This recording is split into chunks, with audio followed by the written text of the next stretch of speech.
নমস্কার বন্ধুরা, আপনারা জানেন যে ৮ দিন ব্যাপী যে আন্তর্জাতিক সংস্কৃতি মেলা আমরা শুরু করেছি, আজ তার দ্বিতীয় দিন। তো দ্বিতীয় দিনের বিশেষ অনুষ্ঠানে বা বিশেষ লাইভে আজ আমরা এক ভার্সেটাইল মানুষকে পেয়েছি। ভার্সেটাইল কথাটা এই জন্যই বললাম যে তিনি অবশ্যই একজন গুণী আন্তর্জাতিক মানের সঙ্গীত শিল্পী তো বটেই, পাশাপাশি গবেষিকা, লেখিকা এবং সব থেকে বড় কথা একজন সংবেদনশীল মানুষ। আমরা জানি শিল্পীরা খুব সংবেদনশীল, তাদের শিল্প সৃষ্টির পাশাপাশি সমাজের অন্যান্য বিষয়গুলো তাদের ছুঁয়ে যাবে, এটাই কাম্য। হয়তো সর্বক্ষেত্রে আমরা দেখতে পাই না, কিন্তু আজকে যাকে আমরা আনতে পেরেছি তাকে প্রায় সমাজের প্রত্যেকটি সংবেদনশীল বিষয়গুলি ছুঁয়ে যায়। মানুষের দুঃখ বেদনা, সমাজের যেসব ক্ষয় অবক্ষয়, প্রতিটি বিষয় নিয়ে তিনি যথেষ্ট সচেতন থাকেন। তার লেখনী, তার সঙ্গীত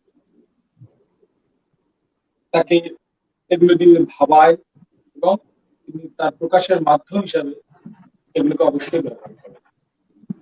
সেরকম একজন মানুষকে আমাদের এই বিশেষ অনুষ্ঠানে পেয়ে আমরা সত্যি খুব আজকে আনন্দিত। আমাদের খুব কাছের মানুষ এবং কি বলবো, মানে মানসিক ভাবে আমাদের খুবই একজন প্রিয় মানুষ এবং অবশ্যই একজন প্রিয় শিল্পীও। বন্ধুরা, আজকে এরকম একজন মানুষকে আপনাদের সামনে আনছি। আজ আমাদের সঙ্গে আছেন আন্তর্জাতিক খ্যাতিসম্পন্ন সঙ্গীত শিল্পী, গবেষিকা, লেখিকা জান্নাত এ ফিরদৌসী লাকি। নমস্কার লাকিদি। নমস্কার, আপনাদের সবাইকে অনেক অনেক শুভেচ্ছা। এত চমৎকার করে পরিচয় করিয়ে দিচ্ছিলেন। আসলে চেষ্টা করি, গান করতে চেষ্টা করি, আর চেষ্টা করি যে গান যেমন খুব সুন্দর, আমার আশেপাশের পরিবেশটা ওরকম সুন্দর হোক, সেই জন্য কিছু কাজ করার চেষ্টা করি। সেই আমরা জানি যে প্রায় সমাজের প্রতিটি বিষয় আপনাকে ছুঁয়ে যায়, মানে আপনি এড়িয়ে যান না, আর যেটা একজন শিল্পীর কাছে কাম্য। সেই জন্য আমাদের সকলের খুব প্রিয় আপনি। অবশ্যই দুই বাংলা তো বটেই, কিন্তু আপনার ক্ষেত্রটি দুই বাংলার বাইরেও আরো বৃহত্তর আমরা জানি। এবং বিভিন্ন জায়গায় বিভিন্ন দেশের বিভিন্ন ক্ষেত্রে কাজ করে চলেছেন। আপনার সঙ্গীত, আপনার গবেষণা এবং সমাজের প্রতিটি স্তরের মানুষকে নিয়ে আপনি কাজ করে চলেছেন। তো প্রথমে আগে একটা গান শুনবো, তারপর আমরা একটু করে আমাদের গল্পটা এগোবো। আমরা প্রথমে আজকে কোন গান শোনাবেন আপনি বলুন? আমি প্রথমে একটি গান দিয়ে শুরু করতে চাচ্ছি, প্রকৃতির উপরে গানটি। ঠিক আছে।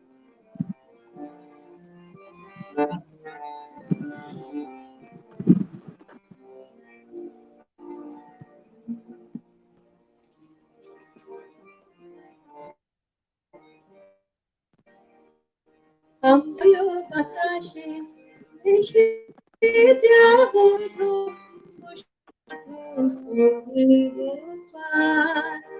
মলয় বাতাসে ভেসে যাব শুধু কুসুমের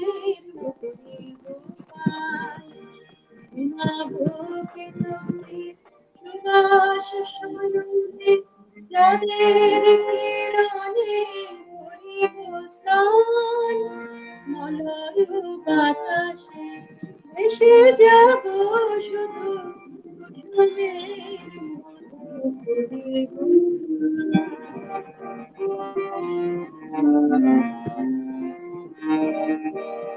কবিতা করিবে আমাকে বিদ্রোহ, প্রেম করিবে স্বপ্ন সৃজন, কবিতা করিবে আমাকে বিদ্রোহ, প্রেম করে স্বপ্ন সৃজন স্বর্গের পরে হবে সহচরে দেবতার গরিবে হৃদয় দান মলয় বাতাসে ভেসে যাব শুধু কুসুমের মতো করিব পান।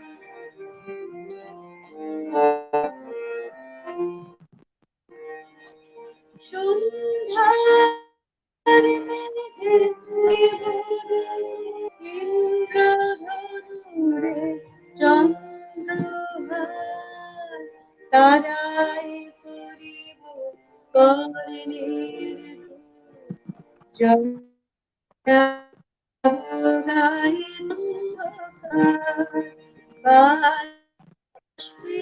অন্ধকার আকাশে উঠিব তীর সঙ্গে ধরায় লুটিব বাষ্পীর সঙ্গে আকাশে উঠিব বৃষ্টির সঙ্গে ধরায় লুটিব সিন্ধুর সঙ্গে সাগরে ছুটিব ঝঞ্ঝার সঙ্গে গাহিব গান মলয় বাতাসে এসে যাব শুধু কুসুমের করিব গান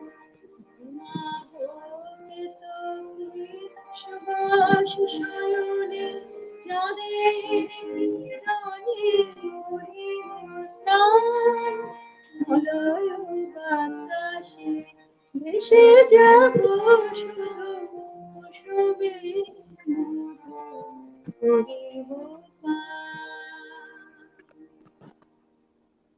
শুরুটা ডিএল রায়ের গান দিয়ে অসম্ভব সুন্দর আসলে হলো। তো মলয় বাতাসের সত্যি কি মলয় বাতাস আশেপাশের বাতাস কি আর এখন সত্যি সুন্দর মলয় বাতাস কি আছে দিদি মনে হয়? আমরা চারিদিকে যা ঘটনা শুনছি আমাদের যে আপনার কি মনে হয়? আসলে আমি যদি একজন মানুষ হিসাবে বলি,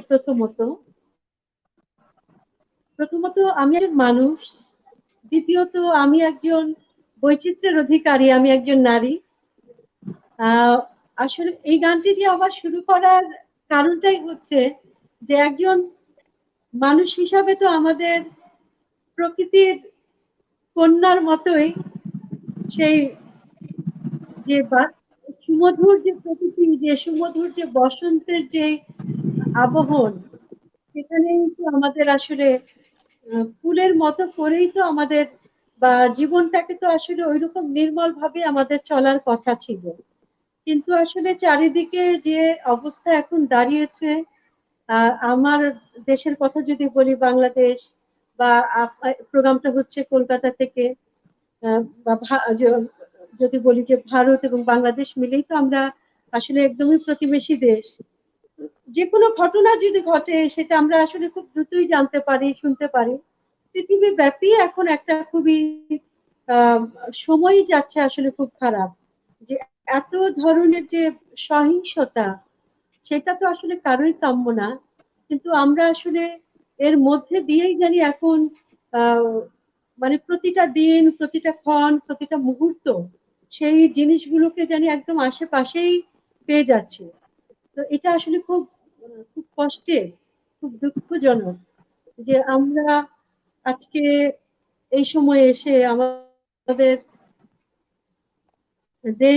আমাদের দেশের তো আসলে আমরা যদি অবিভক্ত বাংলার কথা বলি, আমরা তো এমনি এমনি আমাদের দেশটা পাইনি।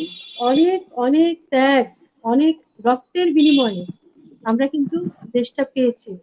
কিন্তু আজকে দেশের সার্বিক পরিস্থিতি সবাইকে আসলে খুব চিন্তায় ফেলে দিয়েছে। সত্যিকার অর্থে মাঝে মধ্যে গান খুব ভালো লাগে, গান গাইতে ভালো লাগে, কিন্তু মাঝে মধ্যে এমন মানসিক অবস্থা হয় যে এর ভিতরে তখন আর গান ভালো লাগে না, গানটাও তখন গাইতে কষ্ট হয়। যে এই অবস্থায় কিভাবে গান গাবো।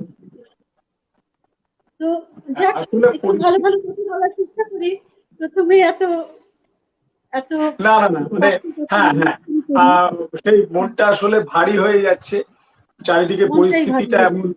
মানে আপনি নারী হিসেবেও দেখতে পাচ্ছেন যে চারিদিকে নারীদের নিয়ে যেসব ঘটনা, নারীদের প্রতি আমাদের যেসব আচরণ দুদেশেই দেখতে পাচ্ছেন হচ্ছে, আর সেটা সত্যি বেদনা তো দেয় আমাদের মতো সংবেদনশীল মানুষদের।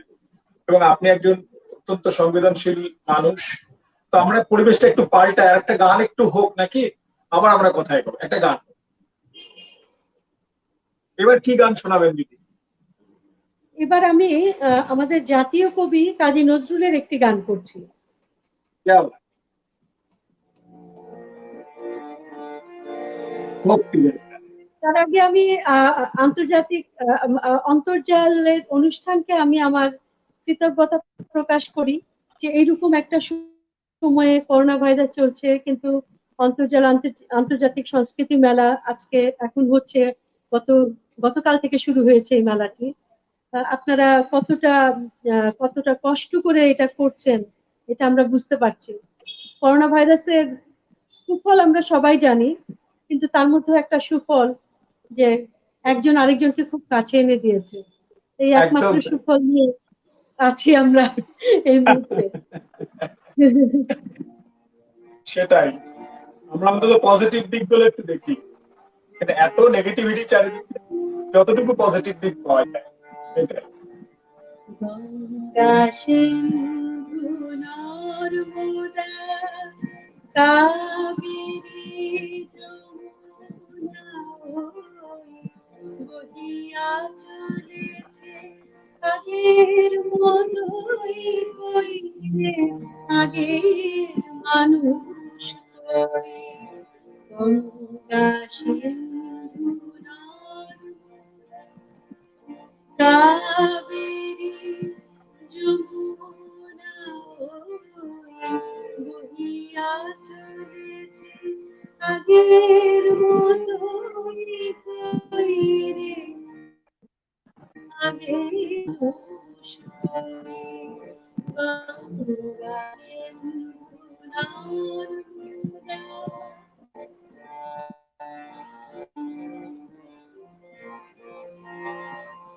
মৌলি স্তব্ধ সে হিমালয়, তেমনি অটল মহিমাময়। মৌলি স্তব্ধ সে হিমালয়, তেমনি অটল মহিমাময়।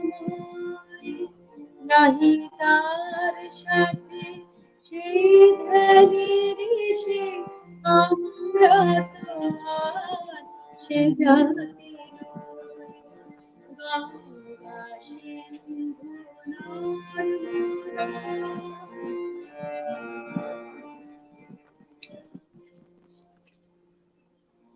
আছে সে আকাশ ইন্দ্র নাই, কৈলাসে সে যোগ ইন্দ্র নাই।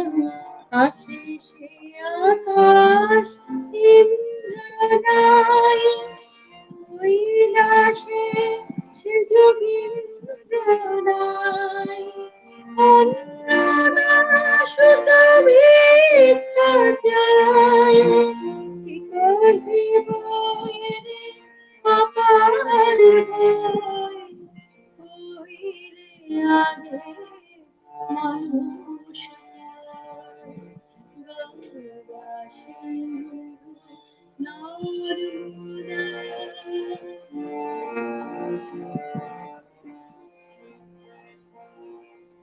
সেই আগ্রাসে দিল্লি ভাই, আছে পরে সে বাসা নাই। কোহিনূর ময়ূর তরা, নাই সে বাহিনী বিশ্বজয়। আমরা জানি না, জানে না কেউ, তীরে বসে কত বোধে আমরা জানি না কেউ বসে কত গুণী বোধে দেখিয়াছি কত দেখিব নিঠুর বিধির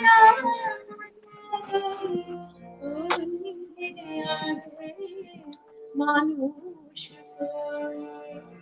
গঙ্গাসী নর্মদা কাবেরী যমুনা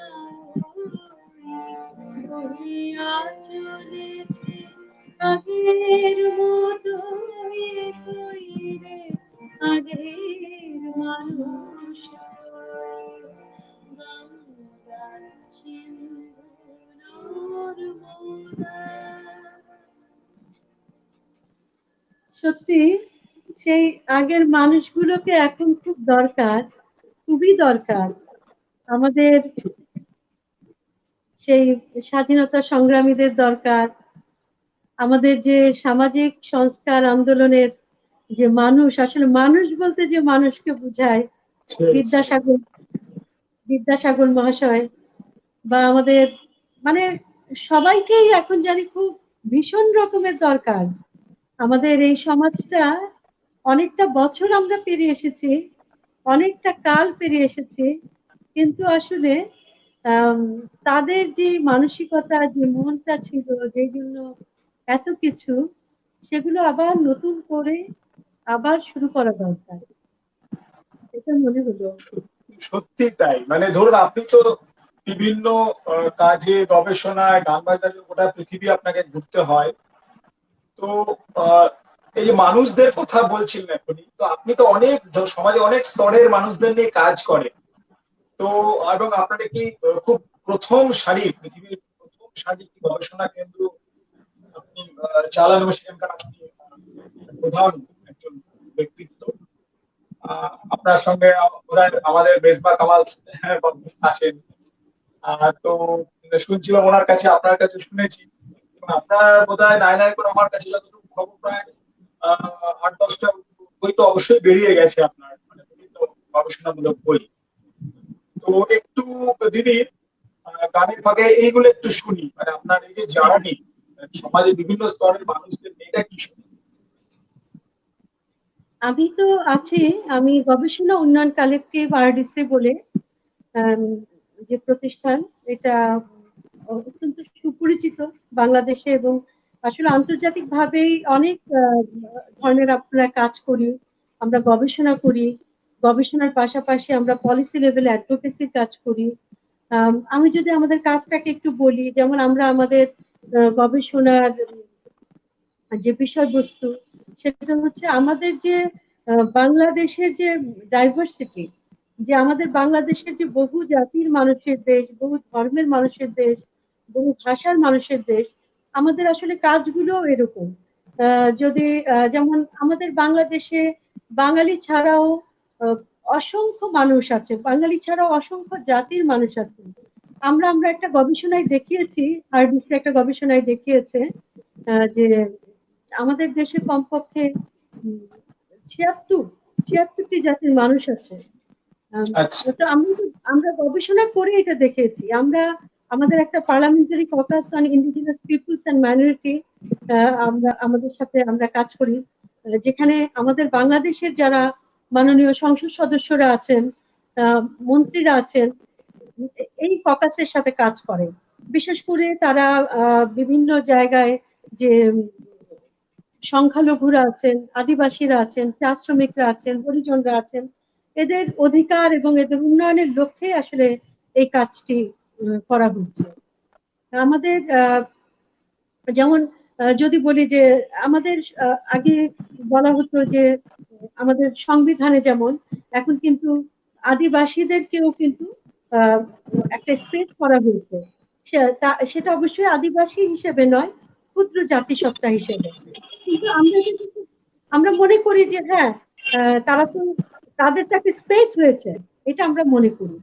যেমন আমাদের বাংলাদেশে যে এখন গভর্নমেন্ট একটা কাজ করেছে, যেমন আমাদের আমাদের এই গভর্নমেন্ট যদি বলি, যে আমাদের মাননীয় প্রধানমন্ত্রী শেখ হাসিনার নেতৃত্বে এই গভর্নমেন্টের কিছু খুব ভালো কাজ আছে। তার মধ্যে একটি কাজ, যেমন আমাদের আগে 27টি জনগোষ্ঠীকে, 27টি জাতিকে অন্তর্ভুক্ত করা হয়েছিল, কিন্তু রিসেন্টলি কিন্তু সেটা 50টি জাতিকে এখন কিন্তু স্বীকৃতি দেওয়া হয়েছে, আদিবাসী জাতিকে, যারা কিনা আমরা বাংলাদেশের যে বৈচিত্র্য সেটাকে আমরা কিন্তু এভাবে বলতে পারি। এবং আমাদের কিন্তু শিক্ষা ক্ষেত্রেও দেখা যায়, কারণ এদের আবার ভাষা আছে, সকলের ভাষা আছে। আমরা গবেষণা করে দেখেছি যে এখনো পৃথিবীতে তো ভাষা আছে অনেক, আমাদের বাংলাদেশেই কিন্তু আদিবাসীদের ভাষাগুলো কিন্তু আছে। তো এখন যেটা হচ্ছে যে 5টি ভাষা নিয়ে কিন্তু গভর্নমেন্ট, মানে 6টি ভাষা, 6টি ভাষা নিয়ে কাজ শুরু করেছে গভর্নমেন্ট। এখানে চাকমা, মারমা, ত্রিপুরা, পাহাড়ি, আমাদের যে হিলে, আর সমতলে গারো, সাঁওতাল, ওরাই, এরা মাতৃভাষায় শিক্ষার বিষয়টা নিয়ে আসলে এই কাজগুলো, আমি যদি বলি যে এই কাজগুলো আসলে আহ, হচ্ছে হচ্ছে কিন্তু যেভাবে হওয়ার কথা, যেভাবে হওয়ার কথা সেভাবে হচ্ছে না, কিন্তু আসলে কাজগুলা কিন্তু করা হচ্ছে। আরেকটা বিষয় হচ্ছে যে আমাদের গবেষণা সংস্থার আরেকটা এই যে কাজগুলো, আমাদের স্যার, আমাদের chairperson professor Mezba Kamal sir বলেন, গবেষকের কথা তো কেউ শোনে না। আসলে গবেষকের কথা কে শোনে? কিন্তু সত্যিকার অর্থে আহ, একটা সমাজ, সুন্দর সমাজ গঠন করতে হলে গবেষকের কথাই শোনা দরকার। তারাই কিন্তু সবচেয়ে বিশ্লেষণ করে বিষয়টাকে ধরে উঠিয়ে নিয়ে আসতে পারে, যে কেন হচ্ছে আর কিভাবে এটাকে আমরা ওভারকাম করতে পারি। তো আমরা এই কাজটা করি, আমরা শুধু গবেষণার কাজ করি না, আমরা গবেষণার পাশাপাশি পলিসি লেভেলে অ্যাডভোকেসির কাজ করি, পলিসি লেভেলে অ্যাডভোকেসির কাজ করি। যেমন আমাদের বাংলাদেশে যে দলিতরা আছেন, আমরা একটা দলিত নিয়ে আমরা একটা গবেষণা করেছিলাম। সেই গবেষণার মধ্যে দিয়ে আমরা দেখিয়েছি যে এই বঞ্চিত মানুষদের জন্য আহ, এই বঞ্চনার জায়গা থেকে আমরা দেখেছি যে আমাদের এখানে একটা আইন করা দরকার, যাতে এদের সাথে কেউ এই আচরণ করতে না পারে। তো আমরা একটা এন্টি ডিসক্রিমিনেশন ল, এটা আমরা রিকমেন্ডেশন করেছিলাম আমাদের গবেষণার মধ্যে দিয়ে। ওইটাও কিন্তু আমাদের গভর্নমেন্ট কিন্তু ওটা নিয়েছে, এবং ওইটাকে নিয়েও কাজ চলছে। এবং আমাদের বাংলাদেশের আদিবাসীদের রক্ষা করার জন্য কিন্তু আমরা একটা জাতীয় সংসদে একটা আইন, মানে কনসালটেশনের মধ্যে দিয়ে বাংলাদেশের বিভিন্ন জায়গায় কনসালটেশন করে, বিভিন্ন ডিস্ট্রিক্টে কনসালটেশন করে আমরা একটা Bangladesh indigenous peoples right act, যেটা দিয়ে আদিবাসীদেরকে রক্ষা করা যাবে, এই দেশের প্রান্তিক মানুষদের রক্ষা করা যাবে, এটা আমরা দিয়েছি। এগুলো এই বিষয়গুলো আসলে গবেষণার ভিত্তিতেই হয়েছে, হ্যাঁ, গবেষণার মানে আসলে রিসার্চ। আসলে মানে আমরাও এখানে একটা আদিবাসীদের আমরা কাজ করতে গিয়ে দেখেছি যে ওদের একটা ভিন্ন ভাষা, যেমনি আপনি বললেন, ভিন্ন সংস্কৃতি আর ভিন্ন আচার একটা আছে। কিন্তু বর্তমান পৃথিবীটা এতটাই এককেন্দ্রিক করার একটা প্রচেষ্টা, যার ফলে এইসব আদিবাসী বা এইসব জনজাতি, এইসব মানুষগুলো, প্রান্তিক মানুষগুলো ক্রমশ সংকটে পড়ে যাচ্ছে। যার ফলে আপনাদের এই কাজগুলো খুবই জরুরি, কারণ আমরা ওই বিভিন্ন তথ্যচিত্রে কাজ করতে গিয়ে আদিবাসীদের নিয়ে বা সমাজের যেসব অচ্ছুত আনটাচেবিলিটি অনেক সমাজে অনেক জায়গায় আছে, তাদের নিয়ে আমরা কাজ করতে গিয়ে দেখেছি। তো এটা একটা সত্যি মানে আপনার কথা উঠে আসছে, ভালো লাগছে। আহ, যে এটা আপনারা এইভাবে চেষ্টা করে যাচ্ছেন এবং করা দরকার। গোটা পৃথিবী জুড়ে যে বহুত্ববাদ, বিভিন্ন সংস্কৃতির উন্নয়ন, এটা থাকা দরকার। মানে একটাই সংস্কৃতি থাকবে বা যে মাস্কের ন্যায় মতন যে বড় সংস্কৃতি শুধু সেই থাকবে, বাকিরা মুছে যাবে, এটা তো হয় না, কখনো ঘিরে নেবে। সুতরাং সেটা থাকুক, এবং আপনাদের এই কাজটা অবশ্যই থাকুক, এবং আমরা চেষ্টা করব সকলে মিলে পৃথিবীর মধ্যে এই বৈচিত্র্যটা যেন থাকে সংস্কৃতি সবকিছুতেই। তো এবার আমরা একটা গানে যাব। তো আপনি ধরুন আদিবাসী, দলিত, বিভিন্ন মানুষদের মধ্যে একদম সেখানে গিয়ে কাজ করছে। তো এমন কোন সুর, এমন কিছু তাদের যেগুলো টেনে আপনাকে নিশ্চয়ই টানে, তো একটা গান হোক। আমি আসলে আমাদের বাংলাদেশে আমি সব জায়গায় কাজ করেছি, সব জায়গায় আমি 64টা ডিস্ট্রিক্টে কাজ করেছি। আর আসলে তাদের তো অনেক সমৃদ্ধ সংস্কৃতি, অসাধারণ সবার, আহ, মানে বিভিন্ন জাতের বিভিন্ন ধরনের, স্বতন্ত্র একদম, একজনের সাথে আরেকজনের ওইরকম মিল পাওয়া যায় না, কিন্তু একদমই তাই। সেটা খুবই অসাধারণ। তো আমাদের কবি নজরুলের একটি সাঁওতালি সুরে একটি গান, আমি সেই গানটি আহ, সেই গানটি গাইছি। আর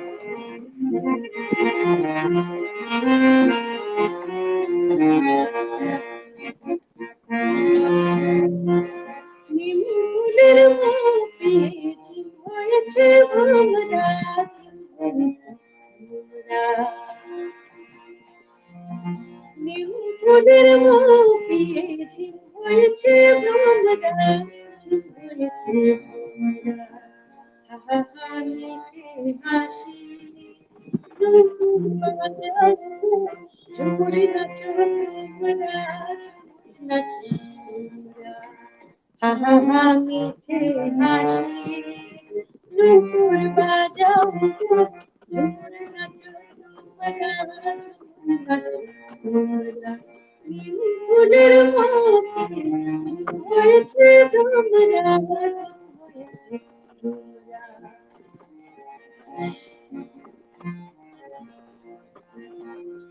কভু কেয়া কাটায়, কভু বাবলা কাটায়, বারে বারে ভ্রমরার পাখা জড়ায় গো, পাখা জড়ায়। কভু কেয়া কাটায়, কভু বাবলা কাটায়, বারে বারে ভ্রমরার পাখা জড়ায় গো, পাখা জড়ায়। দেখে দেশে লুটে পড়ে, দেখে দেশে লুটে পড়ে, ফুলের দেশের মোরা, ফুলের দেশের মোরা, ফুলের দেশের মোরা। হা হা হা মিঠে হাসি ঝুমুর বাজাও, ঝুমুর নাচো তোমরা, ঝুমুর নাচো তোমরা। হা হা হা মিঠে হাসি ঝুমুর বাজাও, ঝুমুর নাচো তোমরা, ঝুমুর নাচো তোমরা। ঝুমুর নাচো তোমরা, ঝুমুর নাচো তোমরা। ঝুমুর নাচো তোমরা, ঝুমুর নাচো তোমরা। সেই যে কবি নজরুলের যে গানে যে আদিবাসী জীবনের যে সহজ সরল বিষয়গুলো, কি অল্পতেই তাদেরকে জীবনের খুশির কোনো চাহিদা নাই, সেই কেয়া কাটা বা বাবলা আঁকা দেখেই তাদের মনের মধ্যে, বা চাঁদ উঠলেই যে একেবারে জীবনটা সুন্দর হয়ে যায়, এখনো কিন্তু আদিবাসী জীবন ঠিক এভাবেই আছে। খুব একদমই অল্প তাই, চাওয়া, খুব অল্প চাওয়া অল্পতেই তাদের। খুশি, হ্যাঁ, অল্পতেই। আর অল্পতেই এই খুশি। মানে ঝুমুর গান শুনে আমার মনটা একটু পুরুলিয়ায় চলে গেল। মানে আমার এখানে, আমি পুরুলিয়াতে নাচনিদের নিয়ে কাজ করতে গেছিলাম আমার জি। টিমকে নিয়ে, এবং আমরা 3টে বছর ওদের সঙ্গে থাকা, ওদের নিয়ে কাজ করা, ডকুমেন্টারি কাজ করতে গিয়ে। তো ওই ঝুমুর গান পুরুলিয়া একটা এমন বিষয়, মানে দেখেছি ওদের এতটাই প্যাশনেট, ওরা ওরা বলে যে ওদের বাচ্চারা জন্মেই যে স্টেপিংটা দেয় মাদলের তালে, সেটা ঝুমুর নাচ গানের নাচের দেয়। একদম তো এখন একদম, ওরা শুনতে তো মানে জন্মর, মায়ের পেটের থেকে পড়েই হাঁটতে শেখার সাথে সাথে ওরা নাচতে শেখে। একদম। এটা এবং খুবই। যেটা আপনি বললেন না, প্রচুর অভাব, মানে আমি গিয়ে দেখেছি তো সে কাজ করতে গিয়ে, কিন্তু ওদের সঙ্গীতের যে সাধনা, যে লাগাও, সেটা অসাধারণ, মানে ভাবা যায় না। আর কত অল্পতে তারা খুশি। এবং এক খুব একজন অল্প। আর্টিস্ট আমরা দেখেছি 3 ঘন্টা 3.5 ঘন্টা পারফর্ম করেন, এবং খুব সামান্য তাদের তার জন্য চাহিদা। তো সত্যি তাই, এক এক সময় মনে হয় যে আমরা বোধহয় এদেরকে এক্সপ্লয়েট করছি। এটাও একটা আপনাদের আন্দোলন বা আমাদের আন্দোলন, যে এই জায়গা থেকে এদেরকে আরো সামনে আনা, এবং আহ, তাদের যাতে এই এক্সপ্লয়টেশনটা বন্ধ হয়। অবশ্যই। এবার একটু আরেকটা দিকে যাই। আপনার সঙ্গে আগেও অনেকবার কথা হতে হতে যে বিষয়গুলো এসছে, ধরুন বাংলাদেশের স্বাধীনতা, এটা তো খুব সহজে আসেনি। প্রচুর আন্দোলন, মানুষের ত্যাগ, অনেক মানুষের জীবনহানি, অনেক কিছুর বিনিময়ে এসেছে, এবং সব থেকে বোধহয় বেশি মূল্য দিতে হয়েছিল নারীদের। আপনার কাছে কথায় কথায় শুনছিলাম মানে অসংখ্য নারী সেই সময় অত্যাচারিত হন, ধর্ষিতা হন, এবং দেশের জন্য তাদেরকে অনেক ক্ষয় সাধন করতে হয়েছিল। এটা নিয়ে আপনার একটা বিরাট কাজ আছে। আমাদের এখানে কৃষ্ণাদির সঙ্গে আমি কথা বলতে বলতে এসব বিষয়গুলো জানছিলাম, আপনার সঙ্গে কথা হচ্ছিল। তো সেই সময়কার একটু নারীদের ভূমিকা তো অবশ্যই, এবং সেই সময়কার যে আন্দোলনের সময় কি এমন কোন স্পেশাল কোন গান যেটা আপনাদের উদ্বুদ্ধ করতো, আহ লড়াইয়ে অনেক বেশি উৎসাহ যোগাতো? এই একটা গান অবশ্যই শুনবে এরকম ধরনের। সেই সময়কার প্রেক্ষাপটের কিছু কথা একজন নারী হিসেবে, এবং আপনি খুব সক্রিয়ভাবে ছিলেন। সেটাই আসলে আমাদের যে মুক্তিযুদ্ধ, আমাদের যে স্বাধীনতা, এটা আমাদের জাতীয় জীবনের একটা সর্বশ্রেষ্ঠ অর্জন। আর এটা আমাদের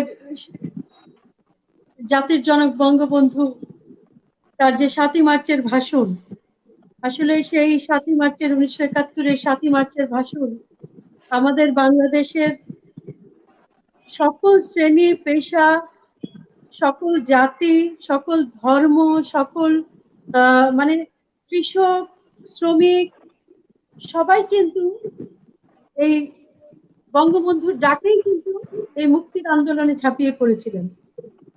এবং আমাদের ৩০ লক্ষ মানুষ শহীদ হয়েছিলেন। ৩০ লক্ষ মানুষ শহীদ হয়েছিলেন। এটা আমি মনে করি এটা গবেষণা করলে আসলে তার সংখ্যা আরো অনেক বেশি হবে। আমাদের পরিপূর্ণ গবেষণা করলে এই সংখ্যা আরো অনেক বেশি হবে। আসলে এমন কোনো পরিবার ছিল না মুক্তিযুদ্ধের পর যেই পরিবারের ২-৩ জন মানুষ ছিলেন না, শহীদ হয়েছিলেন মুক্তিযুদ্ধে। আমাদের কমপক্ষে আমাদের ৫ লক্ষ নারী নির্যাতনের শিকার হয়েছিলেন, এবং আমাদের ১ কোটি মানুষ বিভিন্ন ভাবে কিন্তু দেশ ত্যাগ করে ভারতে যে আশ্রয় নিয়েছিলেন, সেটা আমাদের জীবনের একটা অনেক বড় জায়গা।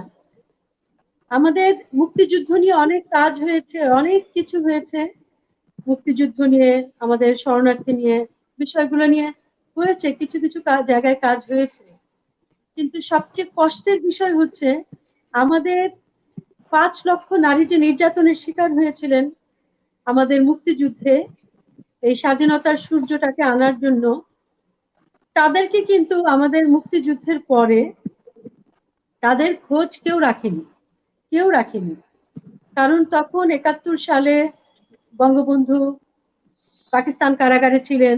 বঙ্গবন্ধু যখন কারাগার থেকে মুক্ত হয়ে আসার পরে একদম সত্যিকার অর্থে আমাদের নারীরা সরাসরি বঙ্গবন্ধুর কাছে গিয়ে হাজির হলেন। এটা ৭২ সালের কথা বলছি। আর এইরকম একজন মানুষকে কি এত সহজে পাওয়া যায়? এত সম্ভব না। উনি দেশে এসেছেন, দেশে চারিদিক থেকে তার বিভিন্ন, পুরো দেশটাকে তো পাকিস্তানি হানাদার বাহিনী শেষ করে দিয়ে গিয়েছিল। আমাদের হসপিটালে ওষুধ ছিল না, আমাদের গোলায় ধান ছিল না, আমাদের অর্থনৈতিক, সামাজিক, সাংস্কৃতিক সব দিক থেকে একদম শেষ করে দিয়ে গিয়েছিল।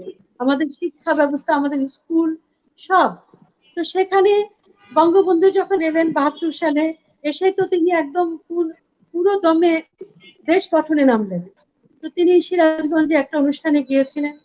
সেখানে আমাদের সেই নির্যাতিত নারীদের বেশ কয়েকজন সরাসরি বঙ্গবন্ধুর কাছে এসে বললেন যে আমাদের মুক্তিযুদ্ধে আমাদের সাথে এই হয়েছে, আমরা এইভাবে নির্যাতিত হয়েছি, আমাদের যাওয়ার কোনো জায়গা নেই।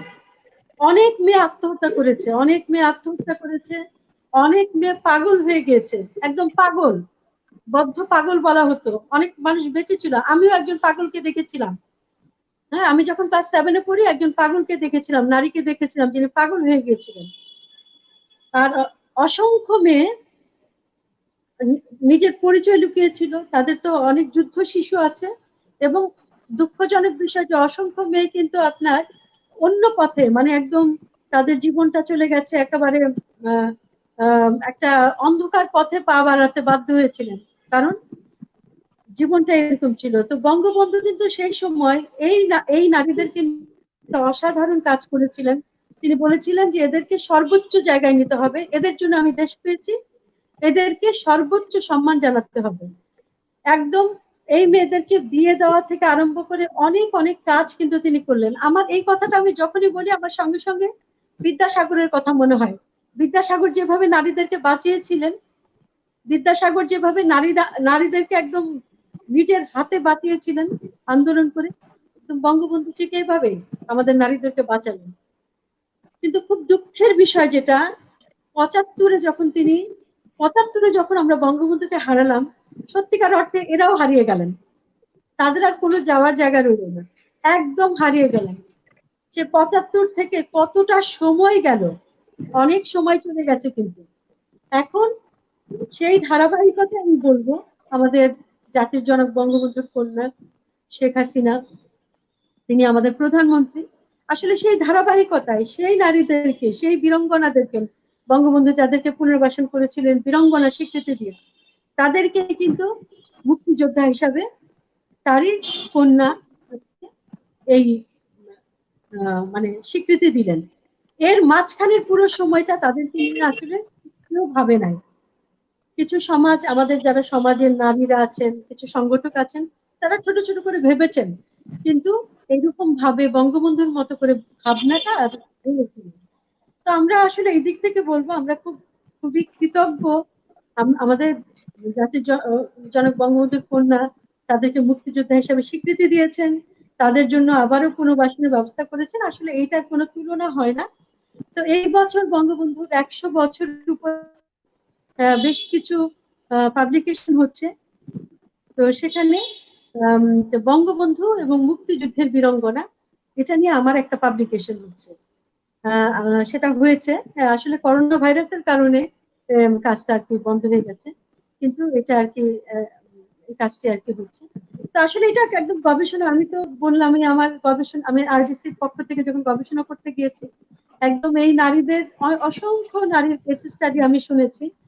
এমনও দিন গেছে আমি যখন এই গবেষণাটা করছিলাম, এমনও দিন গেছে তাদের অত্যাচারের কথা শোনার পরে আমি ২-৩ দিন নিজেই স্বাভাবিক ছিলাম না।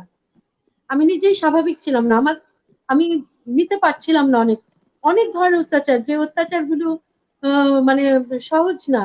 আসলে পাকিস্তানি যে হানারা বাংলাদেশে এসেছিল, একেবারে নিকৃষ্ট যে মানুষ, মানে মানুষ বলা যাবে না, যে নিকৃষ্ট যে মানসিকতার যে সৈন্যগুলাকে পাঠানো হয়েছিল, তারা তাদের পরিচয়টা রেখে গেছে বাংলাদেশে।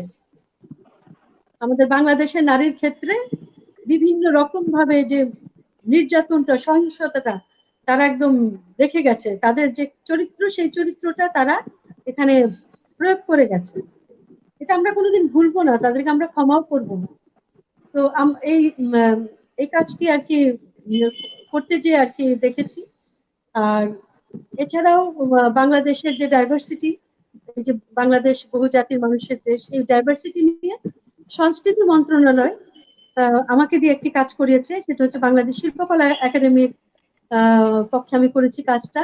বাংলাদেশের সাংস্কৃতিক বৈচিত্র্য, এটা বাংলাদেশ শিল্পকলা একাডেমি একটা পাবলিকেশন বের করেছে, যেখানে 50টি জাতির যে আপনার তাদের যে জীবন, তাদের যে সংস্কৃতি, এই বিষয়গুলো সেখানে তুলে ধরা হয়েছে। এইভাবে আর কি ছোট ছোট করে কিছু মানে কাজ করার হ্যাঁ, চেষ্টা করি। অবশ্যই অবশ্যই। তো আমি যেটা বলছিলাম, তো এমন কোন গান এই সময় মনে আসছে যেটা আপনাদের এত খারাপ সময় উদ্বুদ্ধ করতো? এরকম একটা গান শুনি, যে এত ধরুন খারাপ, মন খারাপ, একটা গান শুনে আপনি হঠাৎ খুব উদ্বুদ্ধ হলেন, এরকম একটা গান কি এখন মনে আসছে? তার একটা হোক।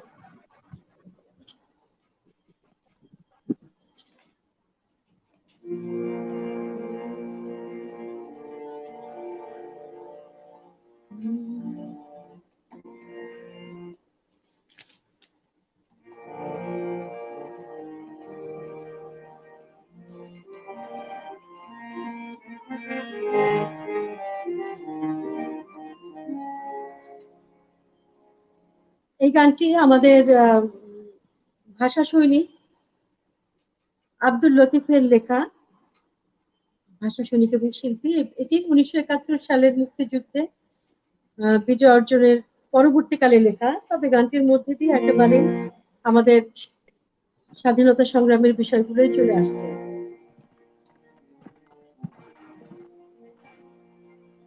আমি দাম দিছি লক্ষ কোটি জানা আছে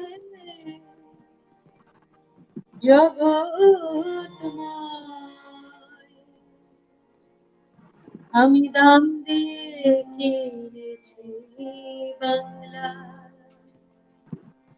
কারো দানে কেনা নয়, আমি দাম দিয়ে কিনেছি বাংলা।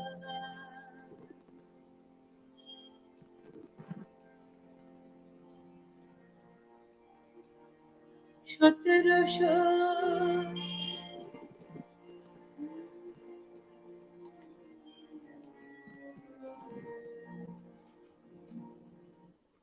আমি গানটা একটু পরে করি, আমার খুব কষ্ট হচ্ছে গানটা করতে।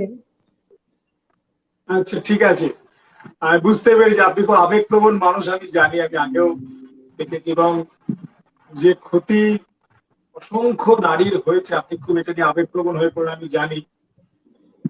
ততক্ষণ আমরা কিছু কমেন্ট আসছে আপনি ততক্ষণ আপনি আমি একটু পড়ি, আপনি বুঝতে পারছি আমি। আপনাদের মতন আবেগপ্রবণ মানুষটা এখন আছে বলে না আমরা করতে পারি। লিখছেন যে অপূর্ব অনুষ্ঠান হচ্ছে, আপনাকে আমাদের অনুষ্ঠানে পেয়ে খুবই আমরা আনন্দিত, খুব ভালো পরিবেশনা, সব বিভিন্ন মানুষ লিখছেন, খুবই সময়োপযোগী পরিবেশনা। সত্যি তাই, মানে এই সময়টা সাধু সাধু লিখছেন অনেকে।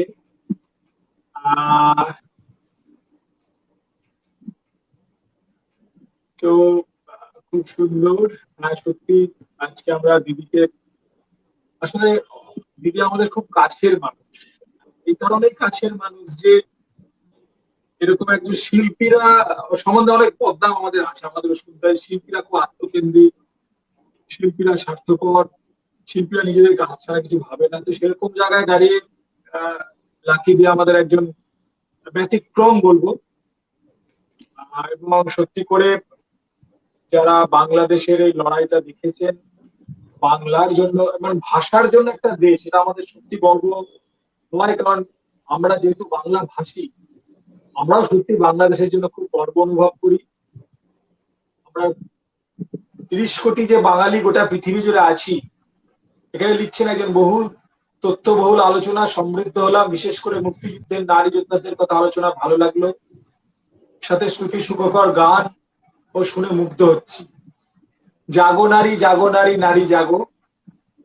তো বুঝতেই পারছেন দিদি যে নজরুলের এই গানটা হোক, নজরুলের কোন একটা গান, আচ্ছা জাগো নারী নারী জাগো, এই গানটা একজন অনুরোধ করেছেন, তো দিদি এটা কি হতে পারে?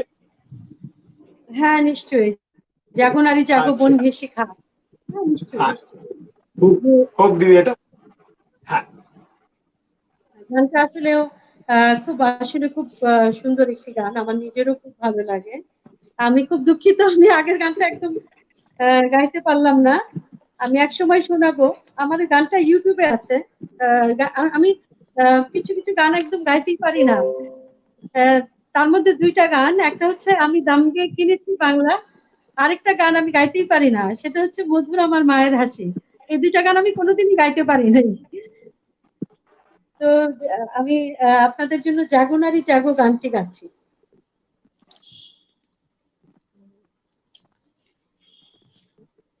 আমি চেষ্টা করি।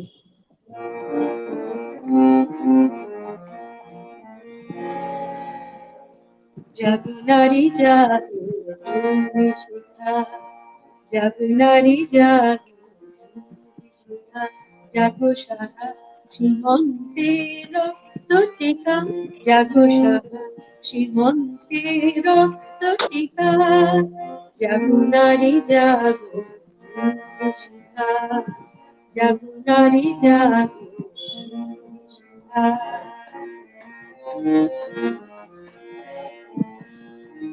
দিকে দিকে মিলিত মনে নিহার রসনা, নিজে চলন মানিনি বাসনা। দিকে দিকে মিলিত মনে নিহার রসনা, নিজে চলন মানিনি বাসনা। যাব হত ভাগিনী ধর্ষিতা নাগিনী, যাব হত ভাগিনী ধর্ষিতা নাগিনী, সদা বলতে যে জাগো নারী জাগো নারী জাগো, জাগো নারী জাগো।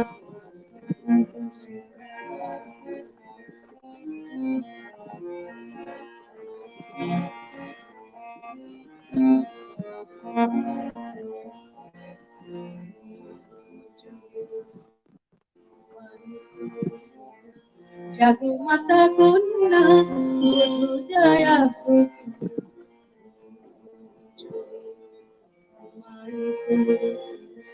জাগো মাতা কন্যা বধূ জয়া, পতিত ধারিণী স্বর্গ স্ফলিতা, জাহ্নবী সমবেগে যাব পদদলিতা। মেঘে অনুমালা বজ্রের জ্বালা, মেঘে অনুমালা বজ্রের জ্বালা, চির বিজয়িনী যাব জয়ন্তিকা, জাগো নারী জাগো, জাগো সাহা সীমন্তের রক্ত টিকা, জাগো সাহা সীমন্তের রক্ত টিকা, জাগো নারী জাগো শিখা, জাগো নারী জাগো শিখা। আপনার ধন্যবাদ। চোখ এখনো ছলছল করছে দিদি, দেখতে পাচ্ছি।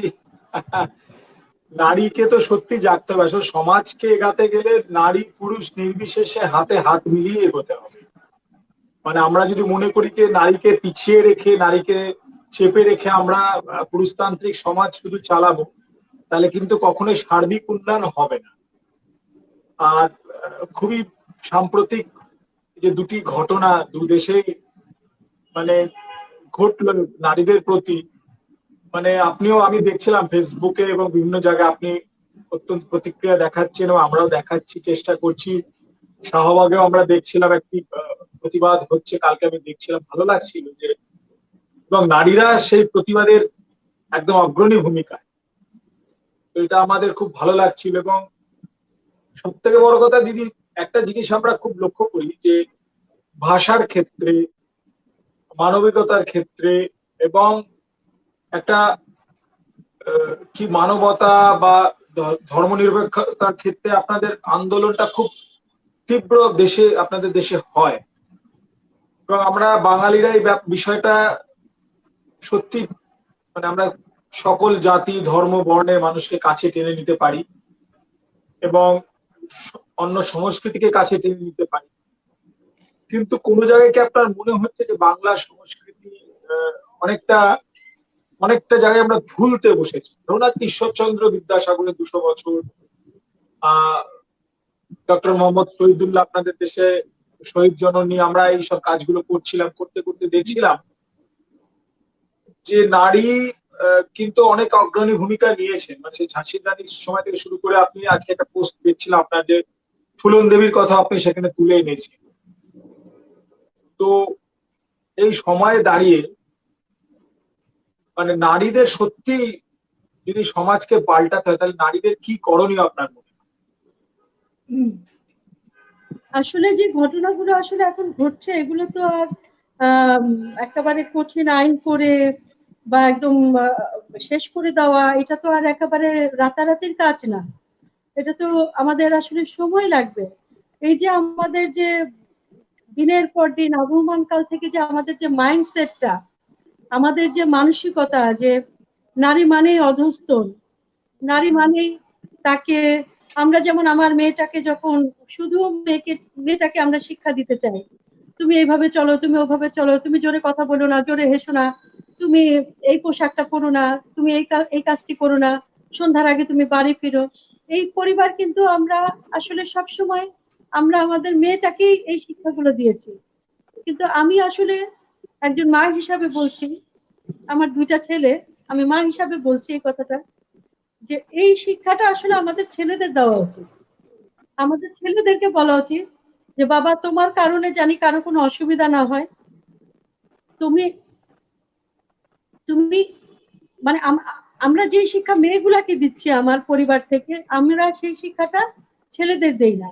আমরা শুধু ছেলেদের রেজাল্ট নিয়ে ব্যস্ত আছি, ছেলে A+ পেলো কিনা, গোল্ডেন A+ পেলো কিনা, এই করলো কিনা, সেই করলো কিনা, আমার ছেলে ডাক্তার হলো কিনা, ইঞ্জিনিয়ার হলো কিনা, এই নিয়ে কিন্তু আছে। যে আমরা ধরেই নিয়েছি যে আমার মেয়েটাকেই শিক্ষা দিতে হবে, আমার ছেলেটাই স্বাধীন, আমার মেয়েটাকে শিক্ষা দিতে হবে। এই জায়গাগুলো থেকে আসলে আমাদেরকে বের হয়ে আসতে হবে। আমি অনেক জায়গায় কাজ করতে যাই, ছেলে মেয়ে একসাথে কাজ করছে মাঠে, ছেলের দিন মজুরি হিসাবে যে ছেলেটা 400 টাকা পাচ্ছে, 400 টাকা পাচ্ছে, একটা মেয়ে সেই একই পরিমাণের কাজ করে 200 টাকা পাচ্ছে। এটা সব সব সব জায়গায়, আমাদের সব জায়গায় এইটা দেখা যাচ্ছে। আবার আমি যখন আদিবাসীদের সাথে কাজ করতে যাই, তাদের অবস্থা আরো খারাপ।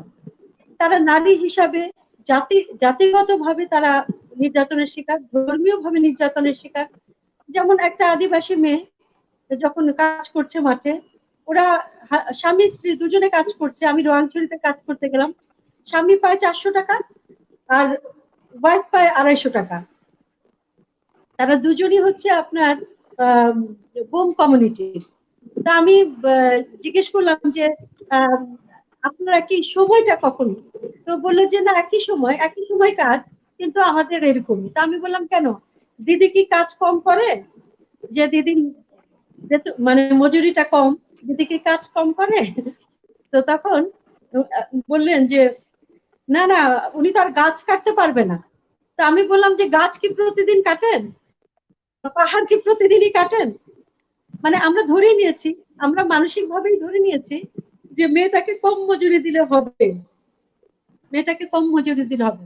তো এই যে বৈষম্য, এই যে দিনের পর দিন যে বৈষম্য, এর ভিতর দিয়েই কিন্তু আমরা আজকে যে জায়গায় পৌঁছেছি, আজকে যে জায়গায় আমরা আসছি, শুধু আমরা এই দিনের পর দিন আমরা একটা গ্রাউন্ড তৈরি করেছিলাম সেই জায়গায় আসার জন্য। এখন আমরা এসে সবকিছুর জন্য খালি দাবি তুলছি, এটা করতে হবে, ওইটা করতে হবে, এটা করতে হবে, সেটা করতে হবে। কিন্তু আমি নিজে মনে করি পরিবারগুলো আমরা ফেল করেছি। পরিবার পরিবার থেকে বলবো আমরা ফেল করেছি, কারণ প্রথমত পরিবার, তারপরে তো সমাজ, তারপরে তো দেশ, তারপরে তো রাষ্ট্র। পরিবার ফেল করেছি আমরা, আমরা পারি না আমাদের সন্তানদেরকে সুশিক্ষা দিতে। সমাজও ফেল করেছে। তো এই কারণে আমাদের এখন রাষ্ট্রের কাছেই দাবি যে অন্তত পক্ষে আইনটা, বিশেষ করে যেমন আমাদের যে আইনটা, যেমন ধর্ষণ মামলার যে আইন, সে আইন কিন্তু আমাদের খুবই নাজুক আইন, এই আইন দিয়ে চলে না। এই আইন দিয়ে অনেক এলাকায় মীমাংসা হয়ে যায়, একসময় মীমাংসা হয়ে যায়। কোনো দৃষ্টান্তমূলক ঘটনা মানে মানে শাস্তি কিন্তু নেই এদিকে, আমরা বলতে পারবো না। যেমন আমার মনে আছে অনেক আগের কথা, সেটা প্রায় 90-এর দশকে ইয়াসমিন হত্যা মামলা। এটা মানে আইন শৃঙ্খলা রক্ষাকারী মানে পুলিশ নির্যাতন করেছিল একটা মেয়ে আপনার দিনাজপুরে, ও ঢাকা থেকে দিনাজপুরে যেয়ে পুলিশের কাছে সাহায্য চেয়েছিল। ও সকালবেলা ভোরবেলা গাড়ি থেকে নেমে, যে আমাকে মানে খুব সকালে নামলে যা হয় যে একটু বাড়িতে পৌঁছে দেওয়ার কথা, সে পুলিশের কাছে সাহায্য চেয়েছিল যে আমাদের পুলিশ মানে সেই কি অবস্থা, যে সেই মেয়েটাকে মানে গ্যাং রেপের শিকার হলো, মানে রক্ষকে ভক্ষক আর কি। তো সেইটার একটা কিন্তু অনেক বড় সাধারণ ছিল, সেটা কিন্তু একটা দৃষ্টান্তমূলক শাস্তি হয়েছিল। কিন্তু এরপরে আসলে অনেক সময় আমাদের ইলেকশন, আমাদের অনেক সময় আমাদের নারীরা কিন্তু যুদ্ধে যেমন নির্যাতিত হয়েছে, আমাদের ইলেকশন শুরু হলে নারী নির্যাতন হয়। যে কোনো পরিস্থিতিতে মানে নারী জানি নির্যাতিত হওয়ার জন্য মানে সবচেয়ে সহজলভ্য এটা, মানে নারী নির্যাতন হবে। আমাদের এবার এবার যেমন আমাদের বৈশাখে এবার করোনা ভাইরাসের জন্য বৈশাখ করতে পারিনি, কিন্তু এর জাস্ট আগের বছর বৈশাখের সময় যেহেতু সহিংসতা হচ্ছে, সন্ধ্যার মধ্যে সবাইকে বাড়িতে যেতে হবে, তো এটা তো কোনো সমাধান হইতে পারে না। আমি মনে করি না যে এটা কোনো সমাধান, যে আমি আমার মেয়েটাকে নিরাপদে তাড়াতাড়ি সন্ধ্যায় বাসায় চলে আসতে বললাম, এটা আসলে কোনো সমাধান না। এই সমাধানটা করতে হবে একেবারে শিকড় থেকে, নিচের থেকে করতে হবে সমাধানটা। একদিক থেকে পরিবারগুলোকে দায়িত্ব নিতে হবে, সমাজকে দায়িত্ব নিতে হবে, আবার রাষ্ট্রীয়ভাবে আইন করে, নীতি নির্ধারণ করে এবং আইনের প্রয়োগ করে একদম দৃষ্টান্তমূলক ভাবে যদি আমরা এটাকে শাস্তির মধ্যে নিয়ে আসতে পারি, আমার বিশ্বাস আসলে সব জায়গা থেকে এটা কমে যাবে। আর আরেকটা জায়গা খুব দুঃখজনক, খুবই দুঃখজনক, যে এই ঘটনাগুলো যারা ঘটায় তারা সবাই পাওয়ারের সাথে যুক্ত, পাওয়ারের সাথে যুক্ত। এই আমরা যদি নতুন করে যদি না ভাবি, এখন একজন ধর্ষক তাকে যদি আমরা দেখি যে সে ওই এলাকার এমপি কে ফুলের তোড়া দিয়ে অভিনন্দন জানাচ্ছে, এই জায়গা তো চেঞ্জ করতে হবে। এটা সব সব দেশের জন্য প্রযোজ্য। আমার কথা হচ্ছে কোন আইন প্রণেতা, কোন জনপ্রতিনিধি, এরা কেউ এদেরকে একেবারে জিরো টলারেন্সে নিয়ে আসতে হবে, যে তোমরা যারা সহিংসতা করো, তোমরা সম্মান করতে জানো না, তোমরা যারা দেশে ডিজাস্টার করছো, তোমরা কোনো দলের না। এটা আসলে এই জনপ্রতিনিধিদেরকে ঘোষণা দিতে হবে, কারণ এই পাওয়ার থেকে এদের বের করতে হবে, এই আবর্জনাকে পাওয়ার থেকে বের করতে হবে। মানে আপনার কথা হচ্ছে ধর্ষকের পরিচয় ধর্ষক, হ্যাঁ, মানে ধর্ষকের পরিচয় ধর্ষক, ধর্ষকের পরিচয় ধর্ষক, সেটাই রাখতে হবে। হ্যাঁ, মানে সেটাই। আসলে এইসব করতে গিয়ে কোন একটা যে বললাম না যে আমরা আমাদের নিজেদের সংস্কৃতি, বাঙালির সংস্কৃতি ভুলে যাচ্ছি। কেন বললাম, যে রামমোহন, যে বিদ্যাসাগর, যে বঙ্গবন্ধু, যারা ধরুন নারীদেরকে এই সম্মান দিতে চাইলেন, তো তাদের সংস্কৃতি তো আমরা ভুলে যেতে চাইছি। সেই শুধু মানে সংস্কৃতি বলতে তো শুধু গান বাজনা কবিতার মধ্যে নেই। সংস্কৃতি মানে আমার সমাজ জুড়ে একটা চলা ফেরা, আমার আচার আচরণ সব মিলিয়ে আমাদের একটা সংস্কৃতি। তো এইসব দৃঢ়চেতা মানুষগুলো যে ছিলেন, তারা শুধু যে কেউ শাসক ছিলেন, কেউ শিক্ষক ছিলেন, কেউ লেখক ছিলেন তা নয়। তারা পাশাপাশি একজন মানবতাবাদী সমাজকর্মীও ছিলেন, সমাজ প্রেমী মানুষ, মানব প্রেমী মানুষ তারা ছিলেন। তো সেই জায়গাটা আমরা সত্যি খুব হারাচ্ছি আমরা। তো সবে মানে সত্যি তাই। একটা কথা এবার একটু ঘুরাই, সেটা হচ্ছে যে আপনার সঙ্গে এই বাংলার যোগাযোগ খুব নিবিড়। বাড়িতে দাদা তবলা বাজান আমি জানি, এবং সে সূত্রে খুব ভালো তবলা বাজান, আপনি একজন তবলা খুব ভালো শিল্পী। এখন আমরা ওয়েবিনারে আছি, সরাসরি হলে হয়তো আপনার সাথে আমি গান করতে পারতাম খুব স্বচ্ছন্দে। একদম একদম, নিশ্চয়ই নিশ্চয়ই হবে, নিশ্চয়ই হবে। এবং গান বাজনা, দেখুন সঙ্গীতই তো পারে মিলাতে, সংস্কৃতি পারে মিলাতে, তাই না? সেটাই পারে। এখন সেটার মাধ্যম আমাদের ওয়েবিনার, সোশ্যাল মিডিয়া। এবং তবে যতই হোক, আমরা সকলকে এখানে আমাদের একটা কথা চলছিল যে সোশ্যাল ডিস্টেন্সিং, আমরা সবসময় বলছিলাম সোশ্যালি যেন ডিস্টেন্স না আমরা হয়ে যাই, ফিজিক্যাল ডিস্টেন্সিং থাকুক, সোশ্যালি আমরা মেন্টালি আমরা যেন পাশাপাশি থাকতে পারি। তো একটা গান দিদি শুনবো, সেটা হচ্ছে আপনার পছন্দ মতন। অনেকক্ষণ আমরা মানে খুব ভারী ভারী কথা বললাম, আপনার মন খারাপ করে দিয়েছি আমি, আমাদেরও মন খারাপ হয়ে গেছে। একটা গান হোক, একটু একটু মনটা আমরা পাল্টা, একটু গান হবে, একটা গান।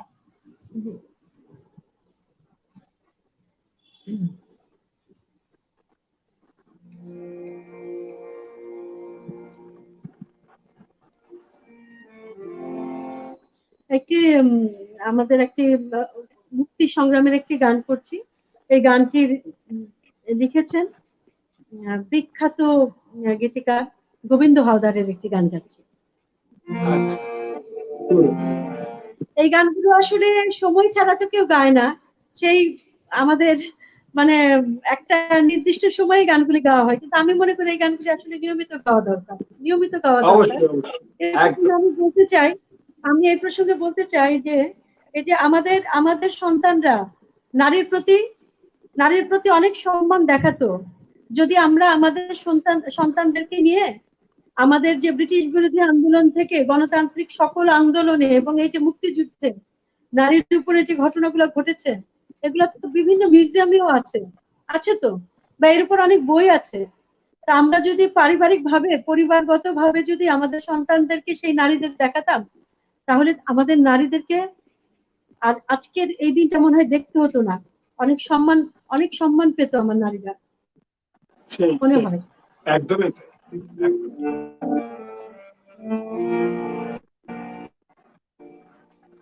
এক সাগর রক্তের বিনিময়ে বাংলার স্বাধীনতা যারা, আমরা তোমাদের ভুলবো না, আমরা তোমাদের ভুলবো না। দুঃসহ বেদনার কণ্ঠক প্রথমে শোষণের পাশে যারা, আমরা তোমাদের ভুলবো না, আমরা তোমাদের ভুলবো না।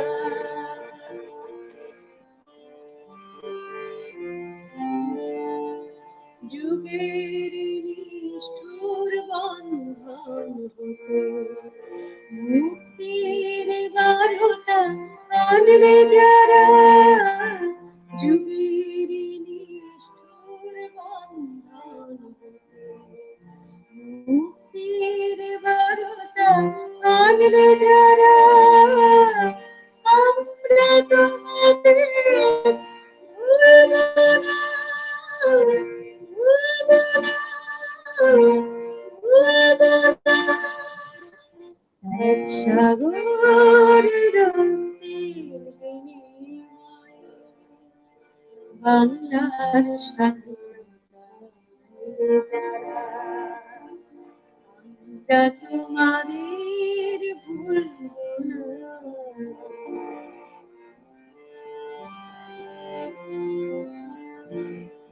কিষান কিষানির গানে গানে, কিষান কিষানির গানে গানে পদ্মা মেঘনা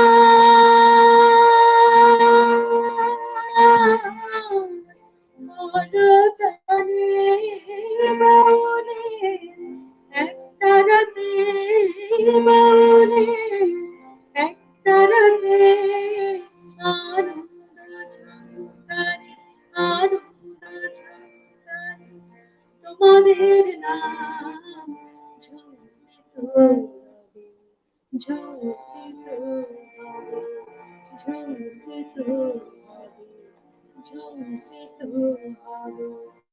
নতুন স্বদেশ করার পথে তোমরা চিরদিন দিশারি রবে, নতুন স্বদেশ করার পথে তোমরা চিরদিন দিশারি রবে, আমরা তোমাদের ভুলবো না, ভুলবো না, ভুলবো না। এক সাগর রক্তের বিনিময়ে বাংলার স্বাধীনতা যারা, আমরা তোমাদের ভুলবো না, আমরা তোমাদের ভুলবো না। দুঃসহ বেদনার কণ্ঠক প্রথমে শোষণের নাশ ছিঁড়ে তারা, আমরা তোমাদের ভুলবো না, আমরা তোমাদের ভুলবো না, আমরা তোমাদের ভুলবো না। অসাধারণ দিদি, অসাধারণ। আর সত্যি তাই, যদি আমরা ভুলি তাহলে সেটা সত্যি খুব অন্যায় হবে। আর সত্যি কথা বলতে কি যে আমাদের পরস্পরের এই বন্ধন, সহাবস্থান, পরস্পরকে সম্মান করা এবং মনে রাখা, এগুলোই তো সমাজকে ঐক্যবদ্ধ রাখতে সাহায্য করে। সেটাই আমাদের চালিয়ে যেতে হবে। আমরা অনুষ্ঠানের একদম শেষ পর্যায়ে চলে এসেছি। আমরা আরেকটি গান শুনবো, তার আগে শ্রোতা দর্শকদের জানিয়ে রাখি যে আমাদের এতক্ষণ ছিলেন জান্নাত ফেরদৌসী লাকিদি। আমরা খুব ভালোবাসার সঙ্গে তাকে লাকিদি বলেই ডাকি। এবং এতক্ষণ উনি আমাদের সময় দেওয়ার জন্য আমরা অসংখ্য তাকে ধন্যবাদ জানাই। তবে ধন্যবাদ জানিয়ে তাকে শুধু ছোট করবো না, কারণ লাকিদি আমাদের খুব কাছের মানুষ, মনের মানুষ। তো আমরা আরেকটি গান শুনবো। আর শ্রোতা দর্শকদের বলবো আগামীকালও ঠিক 8টার সময় আমাদের সঙ্গে থাকবেন। আমাদের সংস্কৃতি মেলার যে তৃতীয় দিন আগামীকাল, আমাদের সঙ্গে থাকছেন জান্নাত কাউসারি লিনা। উনি লন্ডন থেকে আমাদের সঙ্গে থাকবেন কালকে 8টার সময়। এবং আপনাদের আমি এই বিষয় নিশ্চিত করতে পারি, আজকে যেমন আপনারা আনন্দ পেলেন, আগামী কালও সেরকম আনন্দ আপনারা পাবেন এবং আপনারা মুগ্ধ হবেন। দিদি, এইটুকুই বলতে পারি যে আমাদের বন্ধন, ভালোবাসা পরস্পরের মধ্যে যেন ঠিক থাকে, মানুষের মানে সবকিছুর উপরে যেন মানবতার পরিচয়টাই সামনে আসে। এবং আমরা যে সংস্কৃতি নিজেদের, এটা যেন না ভুলি। তো আমরা একটা গান শুনতে শুনতে আস্তে আস্তে আমরা স্ক্রিন থেকে সরবো।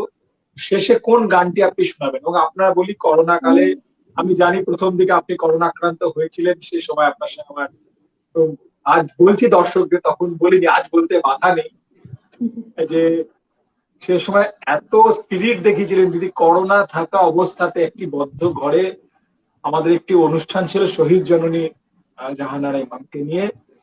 সেই অবস্থাতে, অসুস্থ অবস্থাতে দিদি আমাদের অনুষ্ঠান উপস্থিত হয়েছিলেন অনলাইনে, এবং 1 ঘন্টা 15 মিনিট একটি অসাধারণ বক্তব্য উনি রেখেছিলেন, যা আমরা আর্কাইভ করে রেখে দিয়েছি। আগামী দিনে সেটা, ওই বক্তব্যটাকে আমরা একটা ডকুমেন্টারি মতো করবো, আমাদের ইচ্ছা। দিদির সঙ্গে কথাবার্তা সেটা হয়ে আছে। এবং এই বক্তব্য শোনার পর দিদির, তো আমি শুনেছিলাম যে লন্ডন থেকে এবং আরো অন্যান্য জায়গা থেকে এই বক্তব্যগুলো দেওয়ার জন্য উনি ডাক এসেছিল। তো আমরা করোনার পর আগামী দিনে নিশ্চয়ই দিদি সেখানে যাবেন, তার সে অসাধারণ বক্তব্যগুলো তুলে ধরবেন। এবং দিদির যে কাজটা চলতে থাকুক, আমাদের শুভেচ্ছা। এবং কলকাতা এলে বা আমি যদি ওখানে যাই, অবশ্যই দেখা হবে, একসাথে গান বাজনা হবে তখন সামনাসামনি। কারণ আমার শুনতে শুনতে নিজেই হাত, আমার এখানে নিজেরই হাত নিষ্পিস করছে বসে বসে। তো সেটা অবশ্যই হবে। তো দিদি, শেষে কোন গানটি আমরা শুনতে শুনতে আস্তে আস্তে আমরা যাবো? আমি আপনাদেরকে ধন্যবাদ জানাই, আয়োজককে তো অবশ্যই ধন্যবাদ জানাই, এবং আপনাকে, আপনার পরিবারও একদম গানের সাথেই আছে, খুব ভালো লাগে আমার। তো আমি শেষ করছি কি লালনের গান দিয়ে, আমার ভীষণ প্রিয় একটি গান দিয়ে আমি শেষ করছি।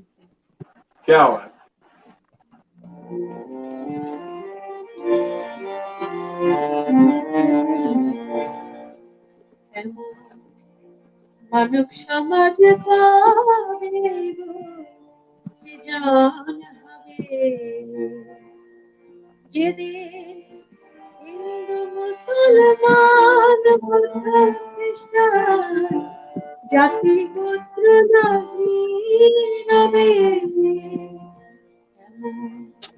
মানব সমাজ হবে সৃজন হবে। সমাজ হবে সৃজন হবে।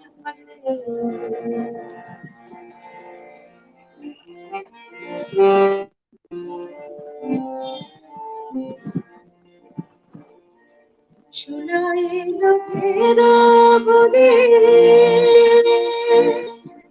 নেবে না কেউ কাঁধে ছুড়ে,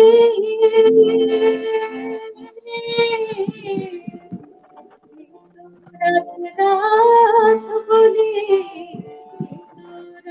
রাত বলে দূরে ঠেলে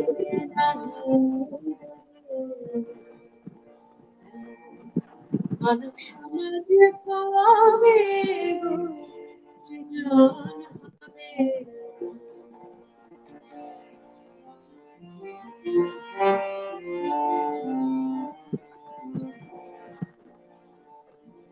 আমির ফকির সবার পাওনা আমি সবার আশরাফ বলিয়া রেহাই হবে কেহ নাহি পাবে। মানব সমাজে কবে গো সৃজন হবে?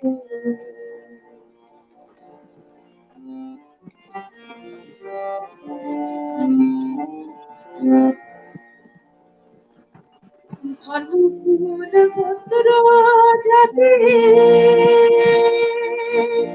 তুলিবে না কেহ যুগে।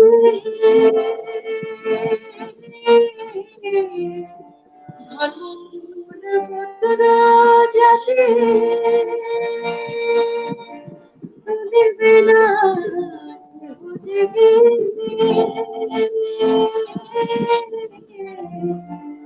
এদে বলে লালন ফকির, এদে বলে লালন ফকির, কে মরে দেখায় মানব সমাজ কবে গো সৃজন হবে? মানব সমাজ কবে গো সৃজন হবে?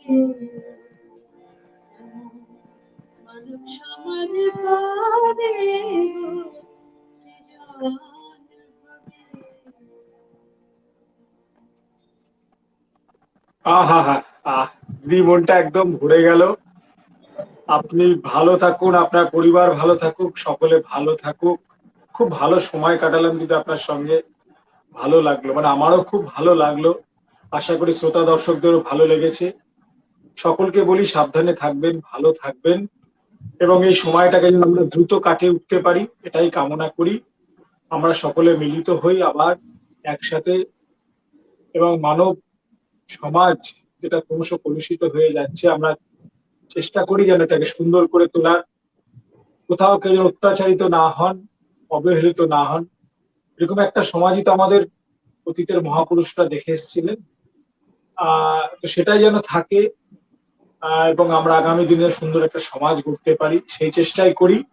এবং সকলে ভালো থাকুন, সুস্থ থাকুন, এইটুকুই বলি। এবং আজকের মতন দিদিকে প্রণাম জানিয়ে, সকলকে প্রণাম শ্রদ্ধা জানিয়ে শুভরাত্রি। ভালো থাকুন। শুভরাত্রি।